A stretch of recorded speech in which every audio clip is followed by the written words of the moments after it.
আসসালামু আলাইকুম প্রিয় শিক্ষার্থী, এডুকেশন সেন্টার 24 আওয়ার্সে আপনাদের স্বাগতম। ষান্মাসিক সামষ্টিক মূল্যায়ন 2024 অষ্টম শ্রেণীর বাংলা প্রশ্ন। প্রশ্নটা আমরা লক্ষ্য করি।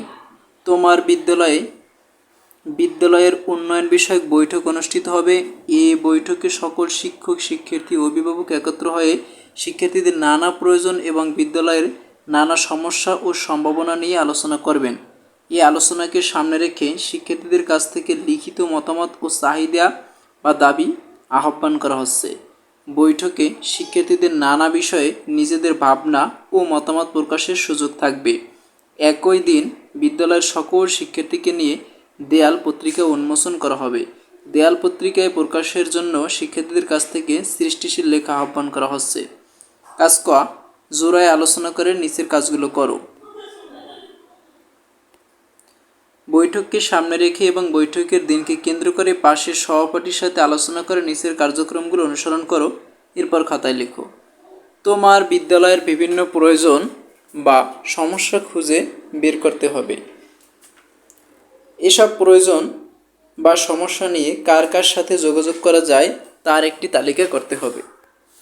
যোগাযোগের মাধ্যমে ও উপকরণ কী হতে পারে সেগুলো নির্ধারণ করতে হবে। কাজগুলো করতে গিয়ে কোন বিষয়গুলো তুমি নিজে খুঁজে পেয়েছো আর কোনগুলো আলোচনার মাধ্যমে উঠে এসেছে তা উল্লেখ করতে হবে। প্রয়োজনে আলাদা ছক ব্যবহার করা যেতে পারে। এই কাজগুলোর সমাধান পরবর্তী ধারাবাহিক ভিডিওর মাধ্যমে 1, 2, 3 করে সমাধানগুলো আমরা দিয়ে দেব। কাজ 2, তালিকা থেকে যে কোনো একটি প্রয়োজন বা সমস্যা নিয়ে দুটি যোগাযোগের নমুনা তৈরি করো। নমুনা দুইটির একটি হবে মৌখিক যোগাযোগ এবং আরেকটি হবে লিখিত যোগাযোগের। এই নমুনা দুটি হবে তোমার তালিকার যে কোনো দুইজন ব্যক্তিকে ঘিরে। নমুনা দুটি তৈরি করতে পাশের সহপাঠীদের সাহায্য নেওয়া যায়। সহপাঠীদের সাথে কথা বলে তুমি কোন কোন বিষয় জানতে পেরেছো তা যোগাযোগের নমুনা লেখার আগে সংক্ষেপে আলাদাভাবে তুলে ধরতে হবে। নমুনার ধরন ও বিষয়বস্তু হুবহু এক হওয়া যাবে না।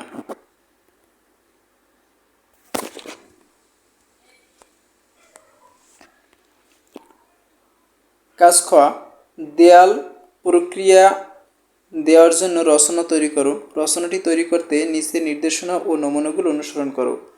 কাজটি করতে হবে দলগত আলোচনার মাধ্যমে। প্রতি দলে 4 জন করে সদস্য থাকতে পারবে। দলের সদস্যরা নিজেদের মধ্যে আলোচনা করে ঠিক করবে কে কোন ধরনের রচনা তৈরি করবে।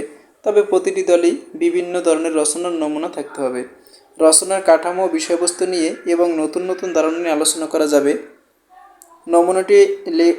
নমুনা লেখাটি লেখার আগে দলীয় আলোচনার মাধ্যমে কী কী সিদ্ধান্ত নেওয়া হয়েছে এবং গুরুত্বপূর্ণ বিষয় উঠে এসেছে তা লিখতে হবে। রচনায় নিজের সৃষ্টিশীল পর্যবেক্ষণ ও দক্ষতার প্রতিফলন ঘটাতে হবে। রচনায় একটি শিরোনাম দিতে হবে। তো এখানে নিজে নিজে একটি রচনা দেয়াল লিখনের মাধ্যমে পোস্টারে করতে হবে। তারপরে নিচে কয়েক ধরনের নমুনা দেওয়া হলো। নিচের কয়েক ধরনের লেখার নমুনা দেওয়া হলো। বিবরণ লেখা, বিদ্যালয়, শ্রেণীকক্ষ, স্কুল মাঠ, পাঠাগারের বিবরণ। বিশ্লেষণমূলক লেখা, বিদ্যালয়ের সামগ্রিক সুযোগ সুবিধা। তথ্যমূলক লেখা, বিদ্যালয়ের গুরুত্বপূর্ণ তথ্য। কল্পনা নির্ভর লেখা, বিদ্যালয়কে ঘিরে কোন, যদি বিদ্যালয়ের রচনা লিখি যে বিদ্যালয়ের রচনায় কী কী আসতে পারে সেটা আমরা ধারাবাহিকভাবে আমরা লিখব। এইগুলো সমাধান অবশ্যই পরবর্তী দেওয়া হবে।